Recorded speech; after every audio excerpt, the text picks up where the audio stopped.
sejam bem-vindos a um novo episódio do MGA Podcast. Já falámos sobre os fundos de capital de risco e hoje vamos voltar ao tema, mas com uma outra perspectiva, e vamos olhar para o que tem acontecido neste segmento cá em Portugal. Vamos falar sobre as tendências que marcaram 2024 em Private Equity e Venture Capital e falar sobre as perspectivas para 2025.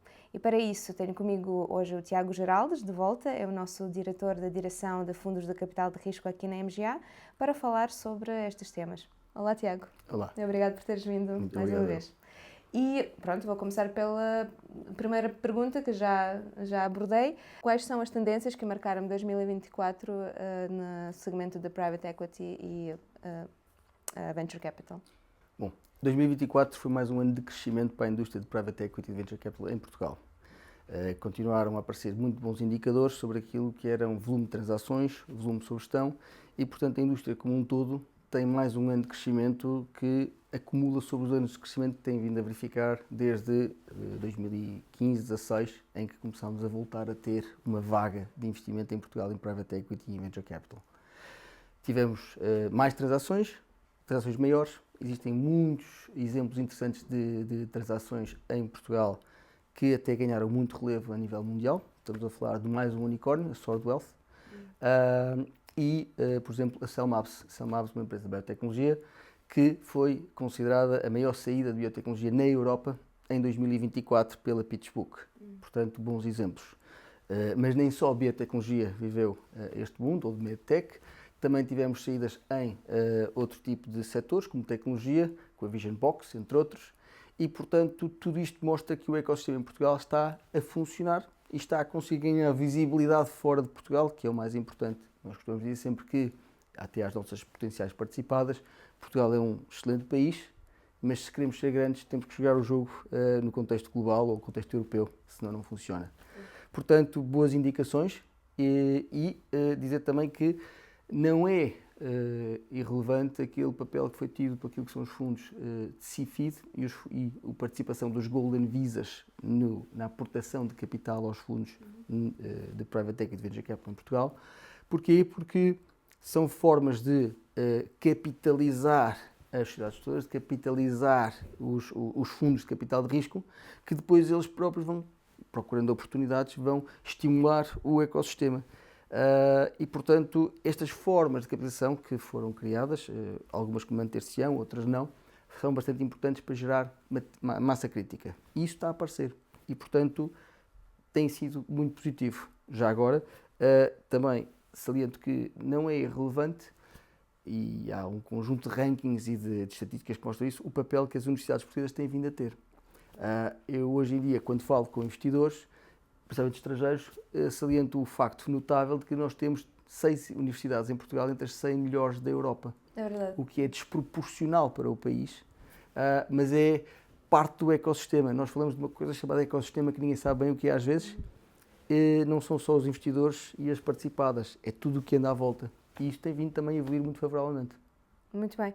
E neste caso, o que é que tu achas que como é que isto pode influenciar o 2025, se já está a influenciar, e quais são as perspectivas até o final do ano neste sentido? Eu acho que continuamos na mesma tendência de crescimento. E digo isto convencido porque primeiro, já temos neste momento 5 meses, em 2025, ou 4 meses fechados, estamos no 5º, e a dinâmica mantém-se. O volume a ser investido, as transações continuam a aparecer. Sim, não somos imunes àquilo que se passa no resto do mundo, a toda esta instabilidade que tem vindo a ser criada, não somos imunes, como é óbvio, mas em Portugal as transações continuam, o movimento continua. E, portanto, eu não tenho muitas dúvidas, até porque há alguns prazos que estão a cumprir-se em alguns projetos, alguns programas, peço desculpa, do Banco Português de Fomento, que 2025 nós com grande certeza vamos ter mais um recorde em transações e em montantes de gestão na indústria de Private Equity e Venture Capital. Certo. E neste caso, o que se poderá esperar nos vintage de 24 a 25? Aquilo que eu posso dizer é que seria preocupante termos muito dinheiro a ser investido em 24 e 25, pelos efeitos que já falei, se não tivéssemos um ecossistema do lado dos fundadores a aparecer e a precisar de muito capital. O que é que poderia acontecer? Poderia haver um desequilíbrio entre a oferta e procura, que faria com que nós, investidores, capital de risco, à procura de oportunidades, pudéssemos estar a pagar demais por essas oportunidades. Poderá acontecer pontualmente, é a vida dos mercados, como se costuma dizer, mas o volume de participadas ou de potenciais participadas tem vindo a crescer de tal maneira que eu acho que a oferta e a procura é que vão acabar por se equilibrar. Eu continuo a achar que o Vintage de 24 vai ser bom e o Vintage de 25 vai ser bom. E, portanto, continuo bastante otimista sobre aquilo que os Vintage é o ano de entrada nos investimentos. Nós esperamos vender os nossos investimentos a 5 a 7 anos. No fundo, como no vinho, só se sabe se o Vintage é bom quando já está numa garrafa. Portanto, nós daqui a 5, 7 anos vamos estar a descobrir se aquilo que fizemos agora foi bem feito. Eu continuo a acreditar que as condições do ecossistema são favoráveis e por isso nós daqui a 2030, 31, 32, quando sairmos, vamos estar a ter boas surpresas. Pronto, e neste caso chegamos a este ponto da perspectiva da IMGA para este segmento e como que tu avalias o posicionamento da empresa em relação... Em capital de risco, a IMGA tem um passado muito longo e positivo na indústria de fundos de investimento ditos clássicos, leia-se de obrigações, de ações e mistos. Capital de risco é uma área relativamente nova para a IMGA. Nós começámos em 2021, tivemos alguns períodos de evolução e adaptação e em 2023-24 lançámos aquele que neste momento é o nosso principal fundo, o Futurum Tech. Esse fundo está a ser muito importante para nós e é o fundo em que nós realmente estamos já a trabalhar há 1 ano e meio para então investir em um conjunto de empresas em que acreditamos bastante.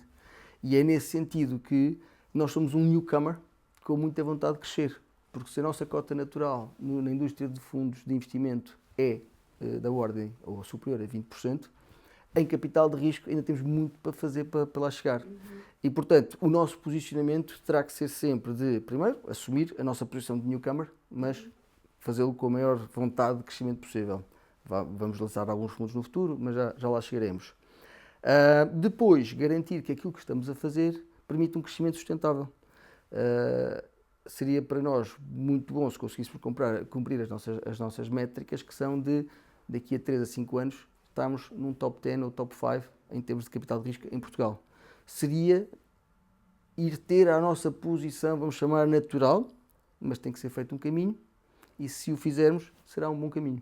E sim, é isso que nós podemos fazer e é isso que estamos a tentar fazer. Mas apesar de, como tu tinhas dito, a MGA ser um player pequenino neste segmento, ainda temos algumas coisas para apresentar. E daí eu gostava de saber, e que falasses um bocado melhor, quais são os fundos-chave da MGA neste momento e quais são os seus estágios. Já falámos sobre o Futurum Tech, inclusive já fizemos um podcast dedicado só ao Futurum Tech, investimento em startups e scale-ups, mas eu gostava agora de falar sobre outros trunfos na manga, por assim dizer, que a MGA tem em termos de fundos de capital de risco. Aquilo que eu posso dizer é, sim, o Futurum Tech ainda está a correr e que será investido todo o seu montante até ao fim de 2025. Temos alguns investimentos já feitos muito interessantes, não vamos entrar agora em detalhe porque provavelmente não é a altura para o fazer. A partir do segundo semestre nós vamos lançar mais 1 ou 2 fundos que nos permitirão fazer um follow-up. Agora, nós pretendemos, o Futurum Tech é claramente Venture Capital. Nós somos Venture Capital, mas também fazemos Private Equity. Provavelmente no segundo semestre teremos mais uma incursão sobre o Private Equity, que são as empresas mais maduras, menos early stage, para complementar um bocadinho a nossa oferta, para complementar aquilo que nós estamos a trabalhar e como é que depois nos apresentamos ao mercado. Não podendo para já, por questões da CMVM e tudo mais, revelar muito mais do que isso, nós vamos ter follow-up funds, ou seja, fundos a seguir ao Futurum Tech, que no fundo a subscrição acaba agora no fim de junho, e pretendemos usar o know-how que conseguimos obter e muito das oportunidades que fomos identificando nos últimos 2 anos para então integrar nesse portfólio futuro algumas coisas interessantes. Aí eu vou pedir que nos acompanhem e que mais tarde voltem aqui ao podcast e perceber exatamente o que é que são esses projetos. Certo. Então, neste caso, vamos voltar àquilo que já temos falado, o Futurum Tech. Na altura falámos sobre o fundo em geral e agora também passado algum tempo desde que fizemos o podcast sobre o Futurum Tech. Como que está Como que está o Futurum Tech neste momento? Esse tem sido a nossa maior preocupação e maior entusiasmo, que é, de facto, o Futurum Tech, desde a última vez que falámos, é um fundo que neste momento já está investido, quase um terço do fundo já está investido. O que quer dizer que já incorporamos um conjunto de participadas extremamente interessantes. E podemos dizê-lo, porque neste caso já são transações que são públicas. Por exemplo, quando eu falava um bocado da Cellmabs, que foi aquela maior saída em biotecnologia na Europa do ano passado. Ora, da Cellmabs, que foi vendida à BioNTech, aquela empresa alemã que fez com a Pfizer a vacina do Covid, dessa transação saiu um spin-off, uma outra empresa que se chama Valvian. E o Futurum Tech foi o primeiro investidor nessa empresa. Portanto, nós estamos na segunda venture deste fundador bem-sucedido. E com muito orgulho e com muita determinação. Entretanto, fizemos mais uma outra aposta em biotecnologia, e aí também posso dizer, é uma empresa que também nos está a dar muitas alegrias, que está a fazer vacinas, e com os melhores programas do mundo, aqui em Portugal, vacinas que tratam o problema das chamadas bactérias resistentes a antibióticos. O processo é muito giro e serve para muitas bactérias, e estão a trabalhar com os melhores programas do mundo para fazer isto. E foi a nossa segunda participada. Avançamos depois para Food Engineering, por ser uma preocupação importante, como arranjar novas fontes de proteína, como arranjar novas fontes de outro tipo de nutrientes que o ser humano precisa. Já teve a olhar para coisas como baby formula, no sentido de leite em pó e outras. E o que eu posso dizer é que ao dia de hoje já investimos em 4 empresas, esperamos agora investir em mais 2 e eu estou particularmente satisfeito com o portfólio criado e com as pessoas que conseguimos trazer e com o impacto que isto está a ter. Ou seja, em vários fóruns a IMGA começa a aparecer como uma entidade que consegue realmente apanhar algumas boas oportunidades e oportunidades muito relevantes e no próprio ecossistema de fundadores começamos a ser procurados para alguns temas. O que, para uma empresa que só está no mercado há 1 ano e meio, a fazer este tipo de procura de oportunidades... Não ser o core business, por assim dizer. E não sendo o core business, já é bastante relevante e, portanto, esperemos que esse momento continue e que depois seja aplicado ou replicado noutros fundos e noutros temas, que é isso que nós pretendemos. Neste momento, não podemos dizer também muito mais, eu acho que vamos acabar o ano com um montante muito interessante investido no Futurum Tech e eu espero daqui a 3 a 5 anos poder estar aqui a dizer que já fizemos este e aquele negócio com esta e aquela participada e que demos aos nossos participantes o devido retorno. Pronto, e neste caso já começaste a abordar um bocadinho, eu gostava que aprofundasses dentro daquilo que podes dizer, podes revelar, quais são as perspectivas para o resto do ano 2025 da IMGA, nesta ótica? A IMGA primeiro, nós temos que, há um trabalho árduo a fazer em fechar então o Futurum Tech, fechar no sentido de investimos a totalidade do montante do Futurum Tech. Há um trabalho árduo que vai estar a ser feito já, preparado de preparação de novos fundos, de novos veículos de investimento e a nossa preocupação enquanto equipa, a preocupação da IMGA é que consigamos ter o mesmo tipo de sucesso que estamos a ter com o Futurum Tech em 2 ou 3 fundos que vamos lançar. Nós acreditamos que o mercado e o ecossistema vai continuar a evoluir favoravelmente. Eu, quando digo ecossistema, há 2 ecossistemas já agora. Um é o ecossistema de Venture Capital, e esse está a evoluir muito bem. É aquele que está mais dependente das universidades, é aquele que está a criar estes unicórnios, estas coisas que estão a aparecer. Há um outro ecossistema que é de Private Equity, que é um bocadinho mais maduro e, portanto, é um bocadinho diferente. Mas os 2 estão a evoluir positivamente. Costuma-se dizer que Portugal é um país de PMEs. Então faz sentido que os fundos que nós temos em Portugal sejam os fundos que investem em PMEs. Claro que as listadas são muito importantes e as demais empresas listadas são importantíssimas no universo da IMGA, mas isso é tratado pelos fundos de tradicionais ou fundos de investimento tradicionais. Nós, em Portugal, temos este mundo de PMEs para investir, tanto no estágio de Private Equity como no estágio de VC, e estamos a aumentar o nosso scope, isto é, estamos a conseguir ir a mais sítios, a mais setores, a mais temas, para depois alimentar novos fundos. Esperemos que durante o resto do ano depois apareçam esses fundos e depois nós possamos falar sobre isso. E agora sugiro-te sonharmos um bocadinho, mas com os pés acentuados na terra, quais são os objetivos de longo prazo da IMGA em capital de risco? A empresa, como eu disse, a IMGA está neste momento a fazer os seus primeiros 2, 3 anos dentro desta indústria. Mas tem um objetivo mais ambicioso, Nós somos Unicamera hoje, mas queremos ser outra coisa depois. Pelas contas que nós fizemos, para estar no top 5, no top 10 em Portugal, nós deveríamos ter ativos sob gestão superiores a 300 ou 500 milhões de euros. É o que é exigível para termos essa posição que pretendemos.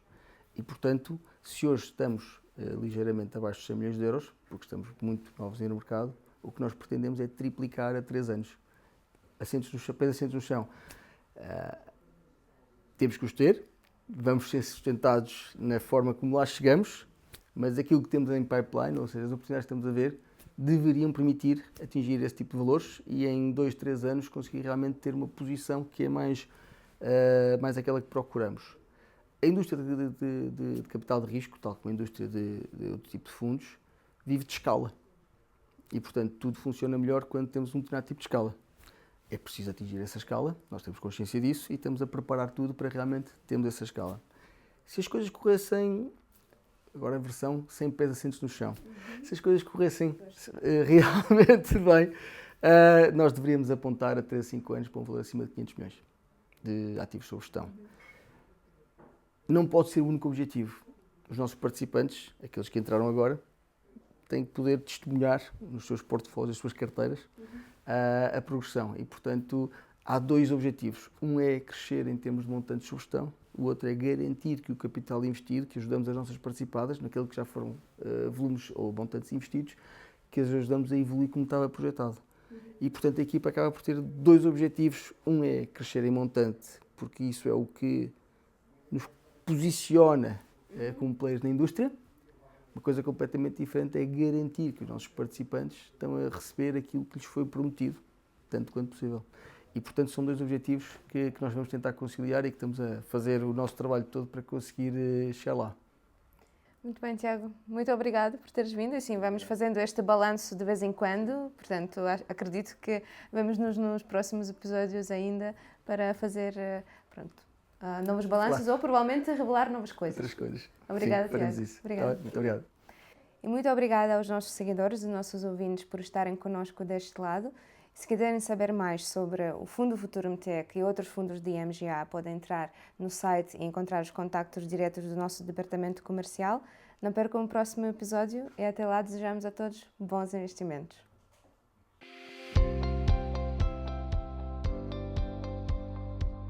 O conteúdo apresentado é meramente informativo e pode ser alterado sem aviso prévio. Rendibilidades passadas não garantem rendibilidades futuras. O investimento em fundos pode implicar perda de capital, exceto em fundos de capital garantido. Consulte os documentos legais disponíveis em imga.pt, cmvm.pt ou nos sites dos bancos distribuidores antes de investir. Mais informações em imga.pt ou @imgestão de ativos.